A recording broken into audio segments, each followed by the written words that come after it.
మచిలీపట్నంలో పేర్ని నానికి షాక్. గోదాముల్లో అధికారుల తనిఖీలు.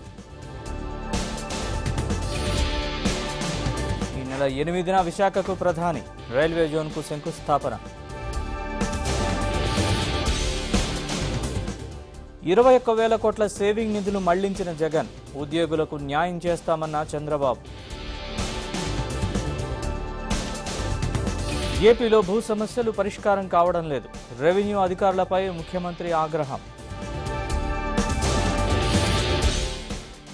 1 కోటి మంది టీడీపీ కార్యకర్తలకు బీమా. ఎంఓయూ కుదుర్చుకున్న లోకేష్. సాగు చేసే రైతులందరికీ భరోసా. కసరత్తు చేసిన తెలంగాణ ప్రభుత్వం. రేవంత్ పాలనలో 1,000 కోట్ల కుంభకోణాలు. 2 రోజుల్లో బయట పెడతామన్న ఏలేటి. డంపింగ్ యార్డ్ గోడపై రగడ. పిఠాపురం నియోజకవర్గంలో ఉద్రిక్తత. బోరుగడ్డ అనిల్కు ఎదురుదెబ్బ. క్షమించడానికి వీల్లేదన్న ఏపీ హైకోర్టు. సర్వసభ్య సమావేశంలో వైసీపీ రచ్చ. అన్నమయ్య జిల్లాలో రసాభాస. టీటీడీ అభ్యర్థన పట్టించుకోని కేంద్రం. శ్రీవారి ఆలయంపై విమానం చక్కర్లు.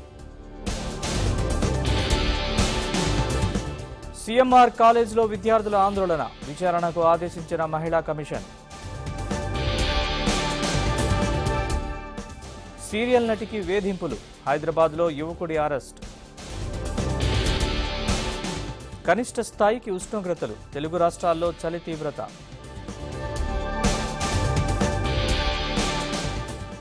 పంజాబ్లో రైతు నేత నిరాహార దీక్ష.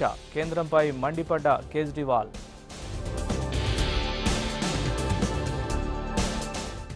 భారీ లాభాల్లో ముగిసిన స్టాక్ మార్కెట్లు. ఒకే రోజు 6 లక్షల కోట్లు పెరిగిన సంపద.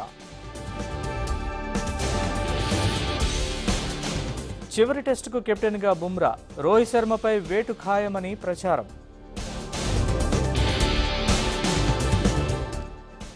రాజమౌళి మహేష్ బాబు ప్రాజెక్టు షురు. లాంఛనంగా ప్రారంభించిన మేకర్స్.